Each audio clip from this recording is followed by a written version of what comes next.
See?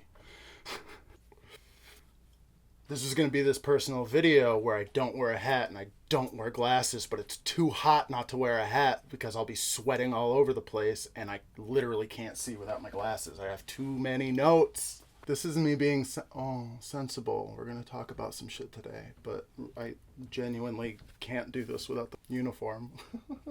Get ready, folks. We got more metaphors today than Moist Charlie's wet t-shirt on a... Wait, fuck. Get ready, folks. Get ready, folks. We got more filmmaking. I wish I could memorize. You know what? I'm giving this guy so much shit, but he's so clean with his bullshit. He's so clean with it. And I simply cannot do it, even when I'm trying to parody the mother. Get ready, folks. We got more metaphors about filmmaking than Moist Charlie's white t-shirt on a wet metaphor contest on a drunken metaphor cruise.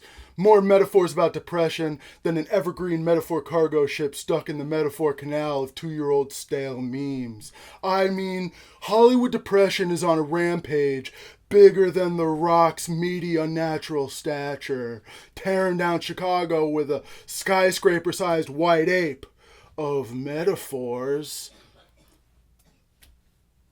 There's a little YouTube humor for you before we get into the... It's very, very stupid, but I got through it. If you go back in some of these videos, every once in a while, I have to get vulnerable and I have to talk about the personal things that are going on in my life. I think it's time for an update of one of those. These aren't easy to make. Sometimes there's just too much to say. But if you look at the videos that I've made in the past, that's how this channel was started. This channel was started because COVID hit and we didn't know if we were going to lose our jobs. Then we did lose our jobs. Then we did lose our house. Then we did have to move. And I've restarted this channel a couple of times and there's a lot of videos on here, but it's messy where we start with our first metaphor. I'm a really big Neil Young fan. If you know me, that's no surprise. I have been for years and years and years. And at his live shows, if someone starts yelling a request, if people start yelling, Ohio, Heart of Gold, he'll stop everything and lean into the microphone and say, it's all one song. And that's how I feel about these videos. If you can kind of find the thread, it's there. But part of doing that is making these kinds of videos where it's all personal and it's all contextual about why the fuck am I talking about the Try Guys and Watcher and why? That question will come back and back and back in this video. To what end? To what end? If you're here for trends, groovy. If you're here for movie news, groovy. Box office, that's what we're here for. But if I don't do these videos about why I'm here, why I stopped uploading for 2 years and decided to come back, and then why there's been this pause since I came back, it's important to talk about all this stuff and put it all together because it's all about the grander narrative, which is what filmjourn is. It's the film journal. It's the film journey. It's the filmjourn. That's what this is. Everyone watching these videos are so more than welcome. I'm so happy that you're here along with this journey, and I hope it connects to you somehow because these are things that kind of burn in my brain and stay there until I talk to you about it. And right now I'm in it for the love of the game. That's what we have to be doing, especially with YouTube, especially with this kind of project that I'm doing. It's all one song. Let's add some context. 2 years ago, I got a job. I was living in the flatlands in the middle of the country, in the middle of corn. And a job opportunity came up in Hollywood, and I uprooted my entire life to do it, including my partner Bones, including my cats, our whole house, our entire everything. We had just left Chicago a couple months prior, waited out COVID. I made a bunch of videos, interviewed a bunch of people, and this opportunity came up, and I couldn't say no because it was my dream job. A very good friend helped me get an interview. Part of the deal was to move to Hollywood. I found it worth it. People have this phrase, not in my wildest dreams. This job was my wildest dream. If you would have asked me when I was 12 if I would have gotten this job, what would you think? I would have been like, yeah. And I wanted this job since I was like 13, 14. I worked the job for 2.5 years. It's for a filmmaker I love. It'll take you 3 minutes of research to find out who it was. And unless you ask me like genuine questions, I'm not really going to talk about it because it's so personal. It's so wild. I'm still processing everything. Every time I think about how big it is, it seems to get bigger. But I worked this job really hard for 2.5 years and I couldn't upload. I wanted to upload the entire time and kind of talk about it, but I just couldn't balance things. My brain is not really working with me. I have lots of depression, lots of anxiety. I'm figuring therapy and pills out and stuff like that. About 3 months ago, I was let go. It was hard. It's still hard, just knowing that the fit wasn't right. And I don't think it was anything more malicious, nefarious, anything else. It was, I did not fit. I tried, they tried, and I didn't fit. So I was let go. And like I just said, I started this channel when I was let go the first time. So it kind of seemed reasonable to get it going again once I got myself together. The problem is it's been way hard to get myself together. We were just talking this morning. 3 months objectively is not a long time, but it's a long time, right?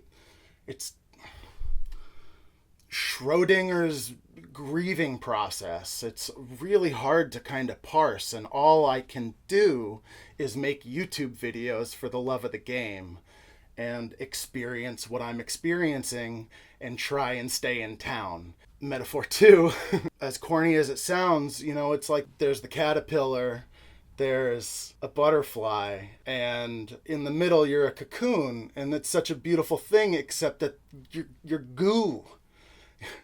Just goo on the inside. That's how I feel right now. I feel like goo in a cocoon, which is optimistic in its own way, not very cynical, but it's not pleasant. It's not pleasant. It's very messy. It's all over the place. So, oh God, I lost my fire. Oh no. It's probably under my butt. It's not under my butt. It might be up somewhere. Did I say hello, film friend? Hi, film friend. It was rude of me just to start yapping. Let me tell you about my problems, yo. I was so distracted by Moist Charlie. He's so good at what he does. Hope I don't lose this lighter either. I'm journaling in my comp books again, which is great. I think everyone should have stacks and stacks of comp books and just write and write and write and write. It helps me so much. I have a disgusting library of scrawls and chicken scratch. I came up with this kind of anecdote for what it's like to get that kind of a job and then to be let go the way it was. I don't know if I should just read it.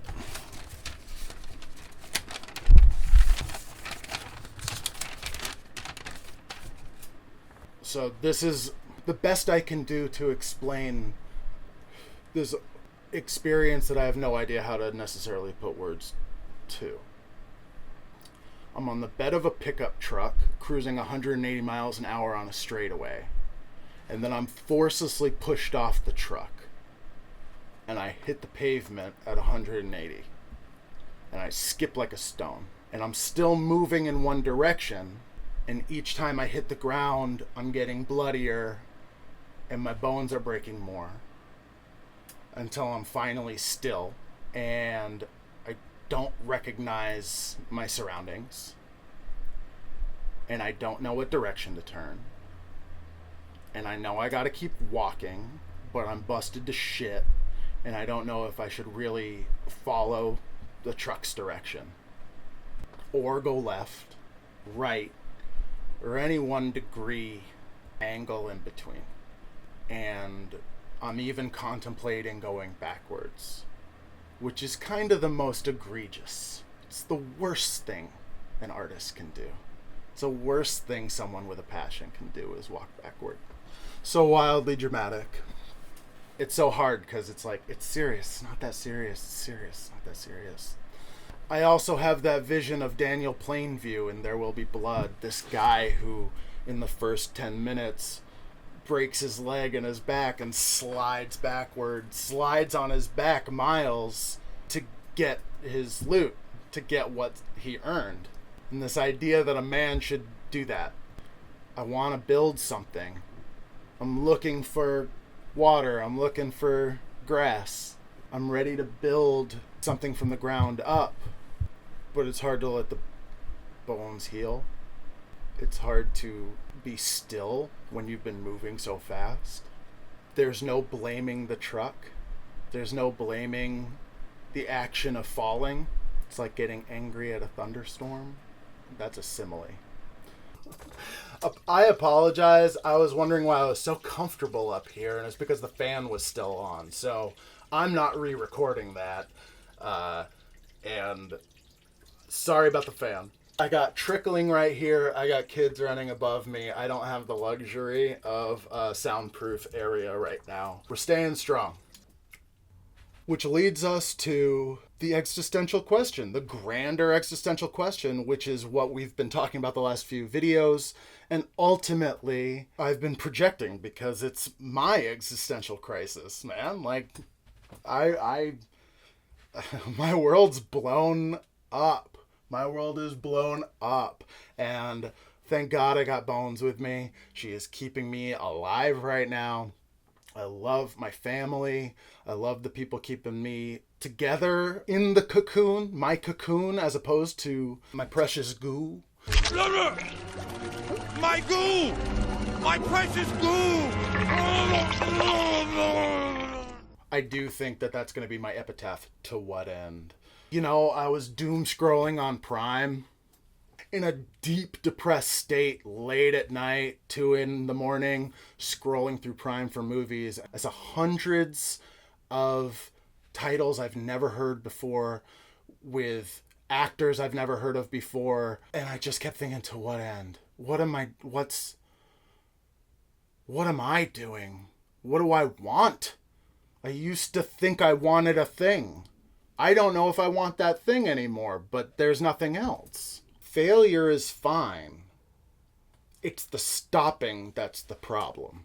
Because when you stop doing it, it's done. But if you keep going, you're still going, no matter what level of success you get. And that's really important to me. But if I don't quite understand why I'm doing any of this in the first place, and I'm just kind of barreling ahead, it's a sign for me to stop and reflect.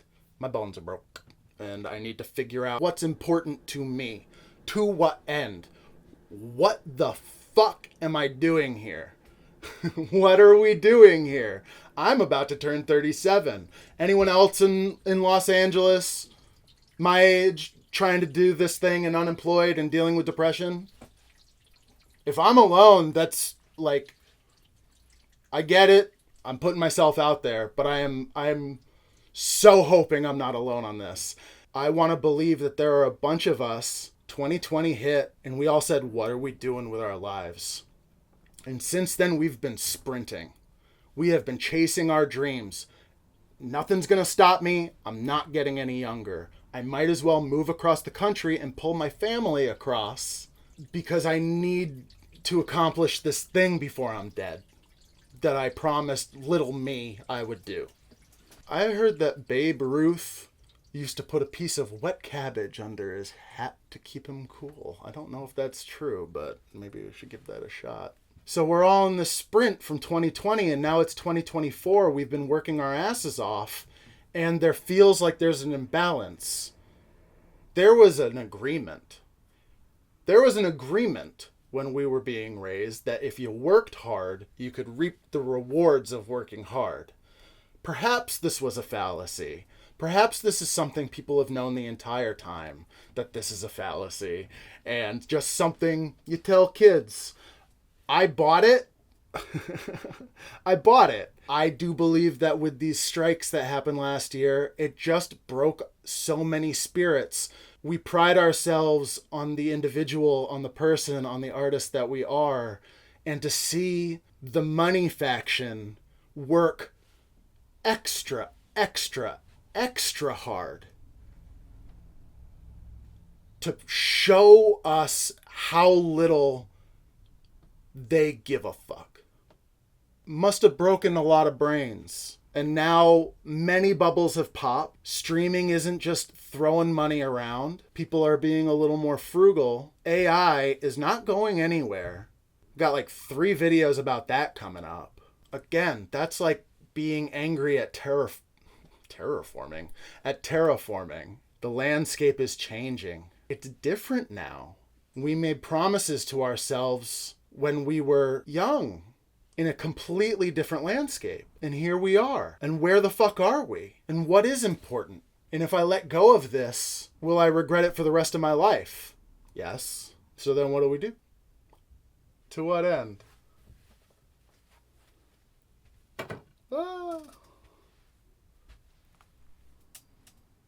To what end, film friends? What do you want? Do you just want the loot? Do you just want the fame? You want to make the money? You want to make the movie? When I think about it, I find some very romantic solutions.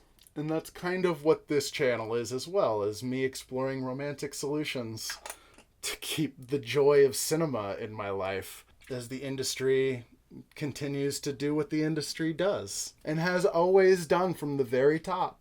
I have to ask, is there a CBGBs of movie theaters? There are a lot of micro cinemas in LA, and I plan on exploring every single one of them. I want to report on them, bring them back, make videos for you, because I think that landscape is really cool. We keep talking about making movies on this global scale. Well, what about the off-Broadway of cinema? We're entering this point, especially with AI, right? You have to imagine that realist painters were very, very, very scared of the daguerreotype and then eventually the photograph. What's the point of what they do? It's terrifying. But then what happens right after that? Postmodernism, surrealism, weird shit. Crazy explorations of the art form. It's water. It's not going anywhere. You can't stop it. Maybe it turns to vapor. Maybe it turns to ice. But water flows. It flows. I'm going to go to Videotech. There's the Mubi, MUBI micro at Vidiot's that I'm very excited to check out. Video archives. There's Brain Dead on Fairfax. And then the Green Room, which I'm to understand you can actually smoke and watch a movie at the same time. So I'm... There are places around the country that I love. The Music Box and Facets and Chicago Filmmakers, all in Chicago. That's where I cut my teeth. I didn't really cut my teeth at Facets, but, you know, I that's my community that I come from. Also, the Angelica in New York City. I remember there were so many micro cinemas in New York City. I don't know how many still remain. There's the Nightingale in Chicago.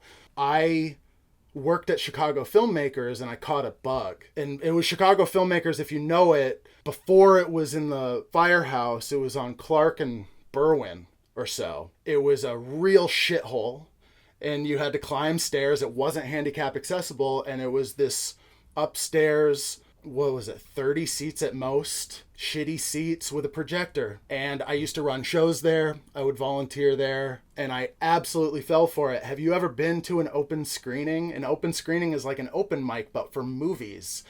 Everyone comes, brings their 20-minute or less short, and you get the most eclectic, wild, awesome independent film showcase you've ever seen. It's so much fun. We need to find those. We need to build those. There's no reason not to do it here. We're all here. We're all here. We all are trying to do this thing. My time at Chicago Filmmakers inspired me to help build a micro cinema above the new 400, the movie theater that we used to work at. It was called 6740. And we were just getting going. We had a Korean cinema series. We had a documentary series. We had birthday parties. People were showing their independent work. It was starting to be a thing. And then 2020 hit. I had just bought decals for the windows with the logo on it that I had designed. And it was dead before it started. And that's very hard. I don't think about it too much because that was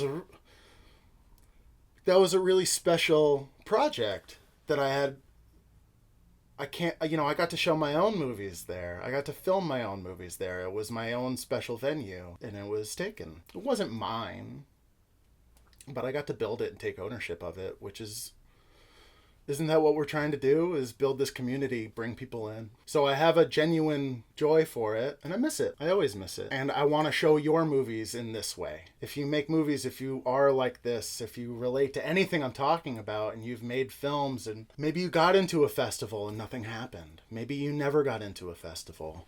Shit, I made 2 feature films, and people took my money.